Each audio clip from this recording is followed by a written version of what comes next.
بسم الله الرحمن الرحيم. السلام عليكم ورحمة الله وبركاته. أنا أتوقف فرح سنة تذكر نجوا وين ولا علينا أما تنقصوا dhaweeyay xafladan cashada sharafta leh ona xasuustay ana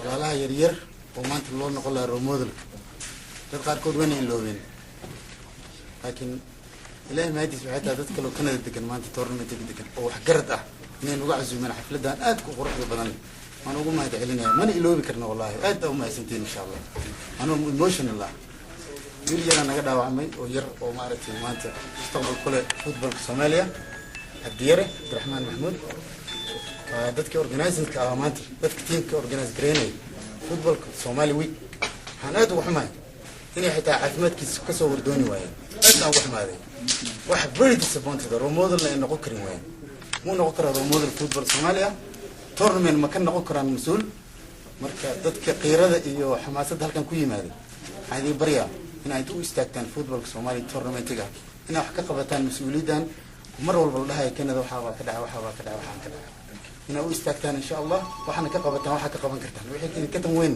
idima haysan laakiin wixii yararka wax loogu sameeyay waa aragteen discipline kooda waa aragteen meel shii ka yimaadeen intaas oo ma aragteen bixinayaan marka wixii ku dhacay sandeed inaa ku noqdo dib ugu noqdo marka mas'uuliyadda waxa dadkii meesha joog shacbi waa ka warqabay wixii dhacay waa wax lagu noqon karo ma waxa aniga halka inaa ka sheego maar walba waa igu mudan ma laakiin aan ka codsanay dadka walaalaha Canada jooga oo istaagay maamulkan wanaagan sharaftaan noo apologize gareeyay oo ugu mahad celinaya mar labaad iyo mar saddexaad hadda ka bacdina inaa u istaagtaan si ummadaas dhalinyarada ah role model loogu noqon lahaa yaa inaa dhaxal u xiritaan wax wanaagsan u sameeyaan marka dhalinyaradeeda oo teamka Wembley United aad ay kugu mahad celinaya adinkana mas'uuliyadda iyo sharafta iyo discipline-ka ay qaadateen marka keep doing it insha Allah.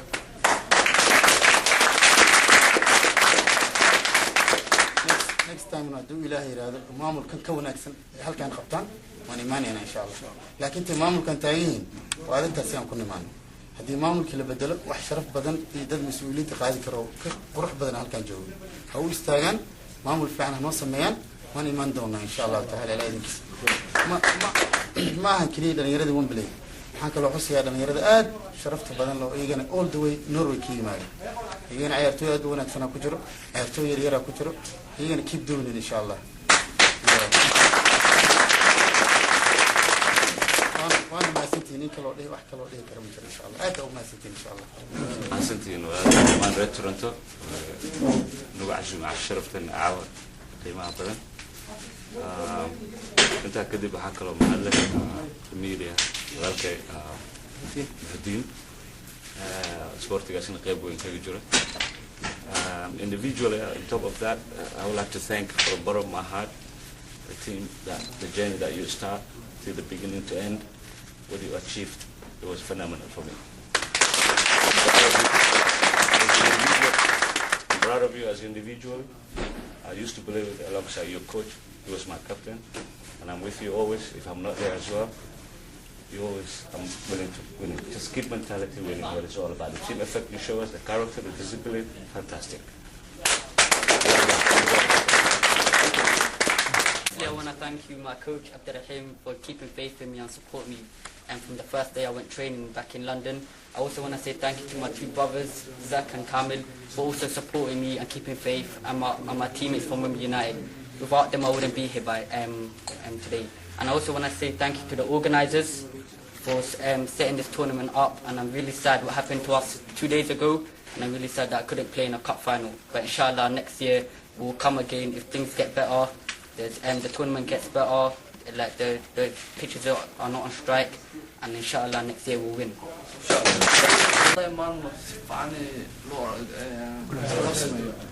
والله بالله ركع عكس بيرو في الفوتبول ركع هدي صارت وين ماني ضد بان اللي جبيه because referee وحا شيء وحا ان شاء الله next year مانا بيرو في الفوتبول كسا ضرينا معي just make sure okay ان شاء الله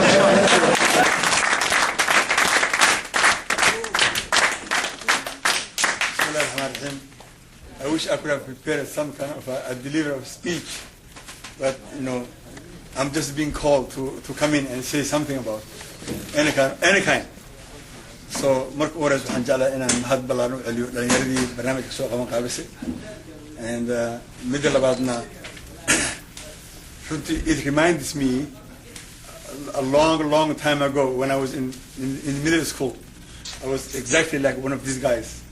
And chance waxaan ku helay inaan ciyaarno the Somali regional sports regionalska Somalia ayaa lagu kulmi jiray sida uu sheegay Ahmed. Like I was one of those fortunate to get that kind of opportunity to be a member of at least provincially to represent my native hometown, which was somehow in the southern part of the country. I'm very happy. One of the things I'm really very happy tonight is to see all those young guys, very young, vibrant, and I was glad to see you play that final game yesterday. It just reminded me in my early days, and I wish I was saying that I could see one of those, even on the other side, those basketball coaches taking part in this kind of programs. So inshallah ta'ala, in the coming years, we are also going to organize some basketball and soccer, expand it into different kind of levels of everything. No matter what the referee says. But the only thing I would like to tell you is that the whole fans, the Toronto fans that showed up that final game yesterday, they were very happy for your performance. Technically, the way your discipline, the way you took to a level, it reminded them everybody, those older parents, most of them were parents with their kids, youth, everybody. That everybody's looking forward sometime to start playing soccer and then go through the levels you have gone through, and I hope an inspiration. It was some kind of an inspiration for them.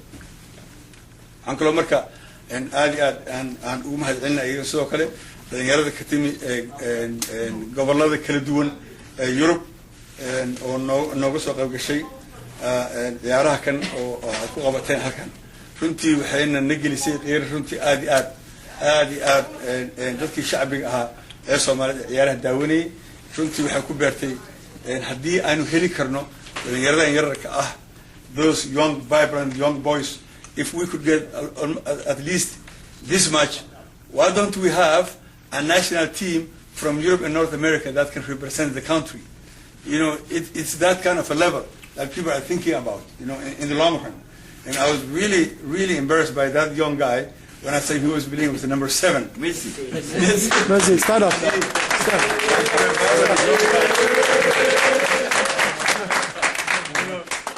Talented performance keys were A level, and I could see him play in his talented level. I was very happy to see you guys, and inshallah ta'ala dhibaatada na haysata haddaan nahay reer Toronto wax badan waa la soconay waxa waaye we are going to organize a meeting like this or in this kind of level. Waxay u baahan tahay management, especially in terms of financially, in terms of technically, in terms of everybody, knowledge-wise, expertise, coaches. I was very glad, Abdurrahman, as a coach, the way he was performing his coaching skills and styles, it was so, level kids of our level from the other side. A-level kind of good. His management was so great. The way I was looking at his substitutions. I was looking at the way he was managing the whole court. It was so fantastic. Both teams were doing great. And I really, inshallah ta'ala,